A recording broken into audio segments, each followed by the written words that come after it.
Hi అందరికీ నమస్కారం. ఎట్టకేలకు శ్రీరెడ్డి అరెస్ట్ అయ్యింది. శ్రీరెడ్డి అంటే దానికి ఉపమానాలు ఉపోద్ఘాతాలు అవసరం లేదని నేను అనుకుంటా. ఎందుకంటే శ్రీరెడ్డి గతంలో ఎలా మాట్లాడింది, ఏ రకంగా ఉనికి కోసం కూటమి నాయకుల్ని, ముఖ్యంగా చంద్రబాబు నాయుడిని, పవన్ కళ్యాణ్ని, లోకేష్ని ఏ రకంగా దూషించింది మనందరం చూసాం. అంటే ఉచ్చ నీచాలు లేకుండా ప్రవర్తించింది శ్రీరెడ్డి. అలాంటి శ్రీరెడ్డిని అరెస్టు చేశారు. దాదాపు 10 నెలలు అయింది ఇప్పుడు అరెస్ట్ చేయడంలోని ఆంతర్యం ఏంటైతే ఈ అంశం మనం మాట్లాడుకుందాం. ఇంత లేటుగా ఎందుకు అరెస్ట్ చేశారు, అరెస్ట్ చేస్తే ఆమెను మళ్ళీ 41A నోటీస్ ఇచ్చి రిలీజ్ చేశారంటున్నారు, నిజమేనా? ఇవన్నీ మనం మాట్లాడుకుందాం. అంతకంటే ముందు ఒక చిన్న రిక్వెస్ట్ మీకు. నేను 3 రోజుల క్రితం ఒక వీడియో చేశా. మళ్ళీ అమరావతిలో రియల్ ఎస్టేట్ వ్యాపారం, మరో 30,000 ఎకరాలకు ప్రభుత్వం స్కెచ్ అని చెప్పి. దయచేసి అందరూ ఈ వీడియో చూడండి. చూడని వాళ్ళు, చూసిన వాళ్ళు ఓకే, చూడని వాళ్ళు చూడండి, మీ కామెంట్ చేయండి, మీ విలువైన అభిప్రాయాలు తెలియచేయండి. ఆ తర్వాత మళ్ళీ నేను దీనికి సంబంధించిన అప్డేటెడ్ స్టోరీ కూడా మళ్ళీ ఇంకోటి చేయబోతా ఉన్నా.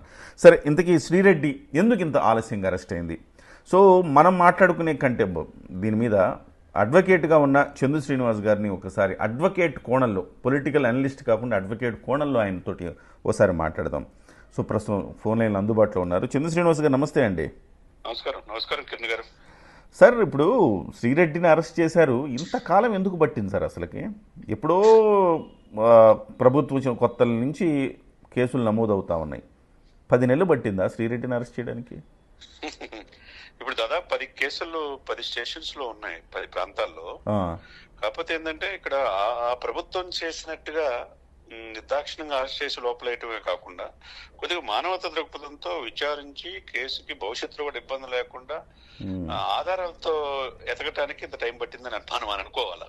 అంటే ఇప్పుడు జగన్ అన్న, పవన్ అన్న, లోకేష్ అన్న నన్ను క్షమించండి అని ఒక వీడియో చేసింది కదా, దాంతో ఏమైనా కరిగిపోయారా అని?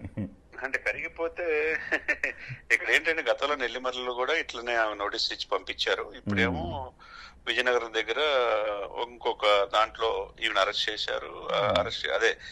రిమాండ్ కూడా తరలించడం జరిగింది. ఇక్కడ ఏంటంటే అక్కడ అరెస్ట్ అయింది. ఇప్పుడు మానవతా దృక్పథంతో వాళ్ళేమో మహిళలను చూడకుండా అరెస్ట్ చేశారని వైసీపీ నాయకులు అంటున్నారు.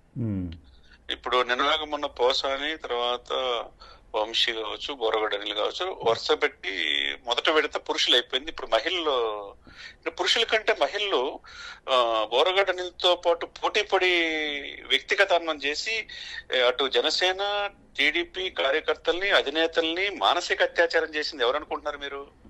సో ఈవిడ చేసింది కదా, ఈవిడేమన్నా అసలు నోటికి ఏమైనా హద్దు ఉందా? ఏమన్నా అదే మానసికంగా, సైకలాజికల్ గా వాళ్ళ కుటుంబాలని, కుటుంబ వ్యవస్థలను మంటగలిగే విధంగా భాష, నోరు అదుపులో పెట్టుకున్న. ఇంకొక మాట అండి, ఏ రోజైనా కానీ పవన్ కళ్యాణ్ గారిని కానీ లోకేష్ గారిని కానీ పేరు పెట్టి పిలిచిందామే? పవన్ కళ్యాణ్ గారు అంటే కనీసం తిట్టేటప్పుడైనా మనం ఎవరైనా విమర్శిస్తుంటే వాళ్ళని పేరు పెట్టి మీరు ఇలా తప్పు చేశారని విమర్శిస్తాం కదా, కనీసం వాళ్ళ సొంత పేరు కూడా పెట్టకుండా బూతులతోటి ఆమె మాట్లాడింది గతం అంతా కూడా. సో ఆ చరిత్ర ఏది చూసిన వాళ్ళు యూట్యూబ్లో కొడితే ఆమె ఎంత వల్గర్గా మాట్లాడింది అన్నీ ఉంటాయి కదా. ఆడవాళ్ళని కూడా వదలలేదు ఆమె, మగవాళ్ళని వదలలేదు. అయితే చంద్ర శ్రీనివాస్ గారు ఇంకొక అంశము ఇక్కడ, ఆమె ఫిబ్రవరిలో హైకోర్టుకి వెళ్ళిందండి. హైకోర్టుకి వెళ్ళి నాకు ముందస్తు బెయిల్ కావాలి, రక్షణ, అరెస్టు చేయకుండా నన్ను కాపాడండి అని చెప్పేసి హైకోర్టు మెట్లెక్కింది. అప్పుడు హైకోర్టు కొంత రక్షణ కల్పించింది. కొన్ని కేసుల్లోనేమో ఆమె ముందస్తు బెయిల్ అవసరం లేదు, ఆల్రెడీ ఇది బెయిలబుల్ సెక్షన్స్ కాబట్టి ఆటోమేటిక్గా మిమ్మల్ని పంపించేస్తారన్నారు. కొన్నింట్లోనేమో రక్షణ కల్పించింది అని చెప్పారు. ఓవరాల్గా కొంతకాలం ఈ రక్షణ కల్పించడం అంటే సర్టన్ పీరియడ్ వరకు డ్రాగ్ చేయడానికి ఆ తీర్పు ఉపయోగపడి ఉందా? 100%. ఎందుకంటే ఇది తాత్కాలిక ఉపశమనంగానే మనం పరిగణించాలండి. కోర్టు ఎలా ఉంటాయంటే దోషి, నిర్దోషి ఇద్దరు కూడా ఒకే అవకాశాలు ఉంటాయి. ఎందుకంటే అందరికి కూడా ఫలాలందాలు, వాళ్ళు కూడా పోరాటానికి వాళ్ళు లాయర్ని పెట్టుకోవచ్చు అనేది ఉంటది. ఆ అధికారాలని వైసీపీ ప్రభుత్వం ప్రతి నాయకుడు, అధినేత కాడి నుంచి ఇప్పుడు అవినాష్ కావచ్చు, లేకపోతే కొడాలి నాని కావచ్చు, వీళ్ళందరూ కూడా బయట చూసుకోండి, సజ్జల రామకృష్ణారెడ్డి వాళ్ళ కుమారుడు, వీళ్ళందరూ కూడా సోషల్ మీడియాలో వీళ్ళ మీద కేసులు ఉంటాయి. వీళ్ళు సుప్రీంకోర్టు దాకా వెళ్తున్నారు. తన ఒక అధికారాన్ని కోర్టులో ఎట్లయినా మా మీద విచారణ ఆపేసేయండి, మేము దోషులు, మేము నిర్దోషులు అని చెప్పి. ఇవి కూడా ఒక మహిళగా తన హక్కుల కోసం భంగం కలిగిందో, తన అరెస్ట్ చేస్తారనే భయంతోనో ముందు చూపుతోనో తన రకరకాల ప్రయత్నం చేసింది. ప్రయత్నం చేసినా ఇక్కడ ఏంటంటే ఓ పోసానైనా, ఈమైనా, బోరగడ్డ అయినా, అమెరికాలో ఉన్న ఇంకొక వ్యక్తి అయినా, వీళ్ళందరూ కూడా ఏంటంటే మాట్లాడిన మాటలు రికార్డింగ్ లో ఈ డాక్యుమెంటల్ ఎవిడెన్స్ గా ఉపయోగపడతాయి. వీళ్ళు ఆ విచక్షణ మర్చిపోయారు. అంటే రాబోయే నెక్స్ట్ 5 సంవత్సరాలు కూడా మేమే అనే ఉద్దేశంతో విచ్చలవిడిగా మాట్లాడి ఎదురు జీవితాలని ఒక రకంగా హననం చేసినట్టే, చంపేసినట్టే, వాళ్ళ వ్యక్తిగత జీవితాలు కూడా చొరబడ్డారు. ఏం సార్ అంటే ఇప్పుడు 41A నోటీస్ ఇచ్చి పంపించేసారు అంటున్నారు కదా, అంటే ఇంకా అరెస్ట్ చేసేది ఏం లేదు, ఒకటి 41A నోటీస్ ఇచ్చి పంపించేయడమేనా అన్ని కేసులు? పంపించింది మీరు చూసారా? అరెస్ట్ చేసింది తెలియదా మీకు? అంటే 41A నోటీస్ ఇచ్చి పంపించారని కొన్ని పత్రికల్లో, ఛానళ్లలో కనపడుతుంది. ఆల్రెడీ అరెస్ట్ అయింది, మీకు లేటెస్ట్ ఇన్ఫర్మేషన్ అరెస్ట్ అయింది. నెక్స్ట్ ఏంటి అనేది ఇదే కాకుండా 10 పోలీస్ స్టేషన్లు సేమ్ పోసాని కృష్ణమూర్తి లాగా ఇవి కూడా పరిస్థితి, అది కూడా తప్పేటట్లేదు. అప్ టు తిరుపతి ఉంది, నర్సరావుపేట ఉంది, గుంటూరు ఉంది, రకరకాల పోలీస్ స్టేషన్ మీద కేసులు ఉన్నాయి. వీళ్ళ ఏంటంటే వీళ్ళకి ఇప్పుడు చట్టాలు మాకు 6 సంవత్సరాల్లోపు ఉంటే బెయిల్ ఇవ్వచ్చు, బెయిలబుల్ సెక్షన్స్ ఉన్నాయి, మాకు ఏజీపీ ఉన్నారు, గతంలో చేసిన వాళ్ళు ఉన్నారు, మేమేం చేసినా పార్టీ కాపాడితే అనుకుంటున్నారు. ఇదే సమయంలో వైసీపీ నాయకులు కూడా ప్రజలు కావచ్చు, చాలా మంది విజ్ఞులు కావచ్చు, యాజ్ ఎ లామెన్ గా నాలాంటి వాళ్ళు కూడా అడిగేది ఏంటంటే వీ స్టాండ్ ఫర్ పోసాని అన్నారు, వ్యక్తిగతం చేసిన పోసానికి మొన్నటిదాకా. మరి ఇప్పుడు వీ స్టాండ్ ఫర్ శ్రీరెడ్డి అని అంటారా? చాలా వ్యాలిడ్ పాయింట్ సార్. ఇప్పుడు ముందు పోతే నుయ్యి, వెనకపోతే ఏదో అని అదొక సామెత ఉంది, సరే గుర్తురాట్లా నాకు. ఇప్పుడు పోసాని ఇప్పుడు జగన్మోహన్ రెడ్డి గారి పరిస్థితి ఏంటంటే, పోసాని కృష్ణమురళిని ఓన్ చేసుకున్న వాళ్ళు ఇప్పుడు శ్రీరెడ్డిని ఓన్ చేసుకుంటారా?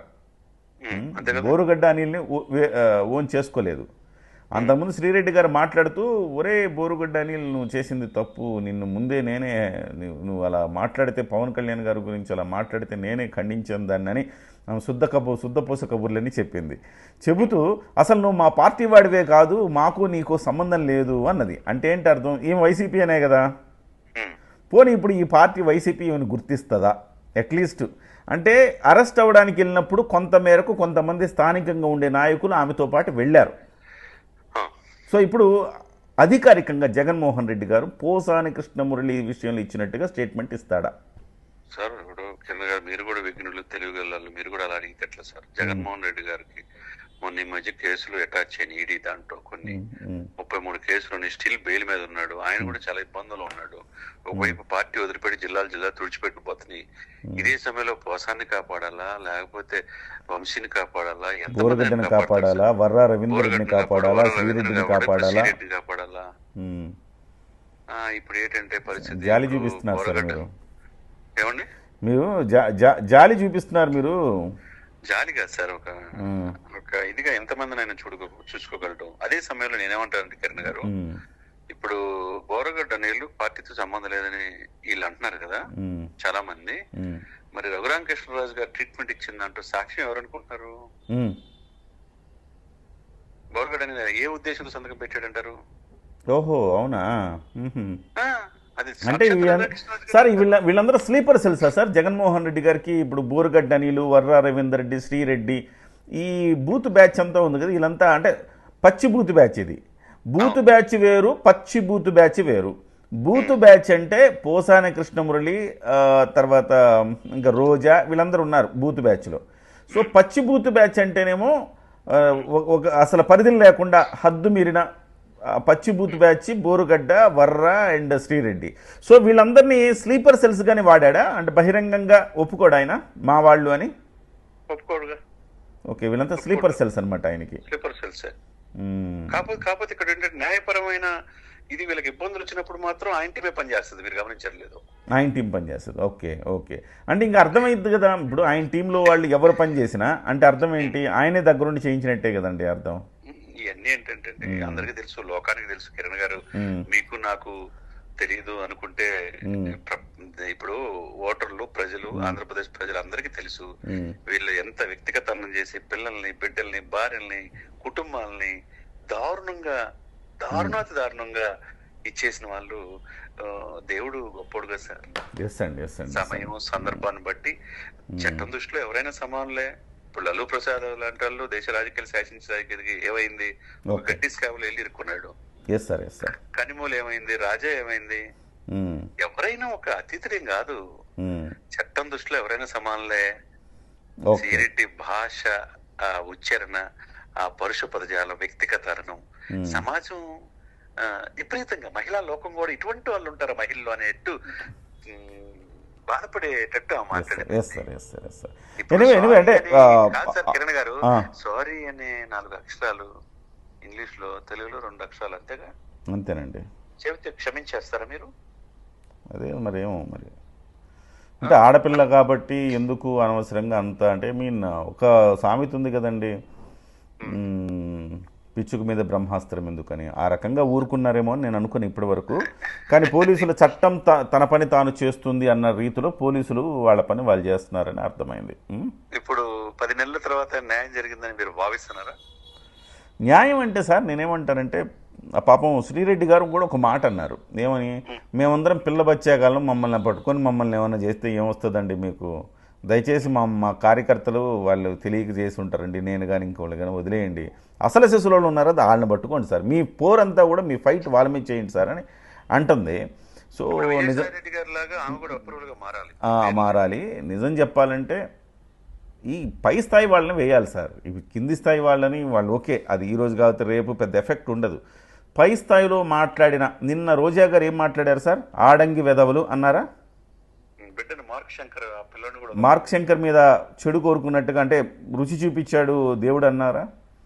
ఈ రకంగా ఆడంగి వెధవలని ఒరే గిరే అని మాట్లాడినందుకు ఒక ప్రజాప్రతినిధిగా కొంచెమన్నా సిగ్గుపడకుండా ఆ రకమైన వ్యాఖ్యలు చేసినందుకు రోజా లాంటి వాళ్ళని అరెస్ట్ చేస్తే, దానికి ఏమైనా చట్టాలు ఏమైనా సెక్షన్లు ఉంటే రోజా లాంటి వాళ్ళని అరెస్ట్ చేస్తే దాంట్లో ఇంపాక్ట్ ఉంటుంది సార్. ఇక శ్రీరెడ్డి లాంటి వాళ్ళని impact ఏముంటుందని.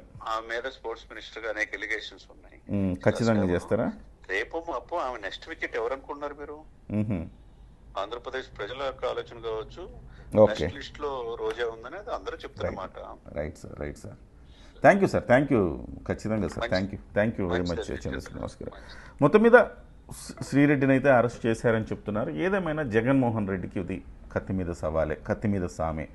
We stand for Sri Reddy అని జగన్మోహన్ రెడ్డి గారు అంటారా అనరా, ఇది మరి కామెంట్ చేయండి. ఈ అంశం మీద మీరేమనుకుంటున్నారో మీ విలువైన అభిప్రాయాన్ని కామెంట్ రూపంలో తెలియజేయండి. లైక్ చేయండి వీడియోని, మీకు నచ్చితే ఇతరులకు షేర్ చేయండి. నమస్తే.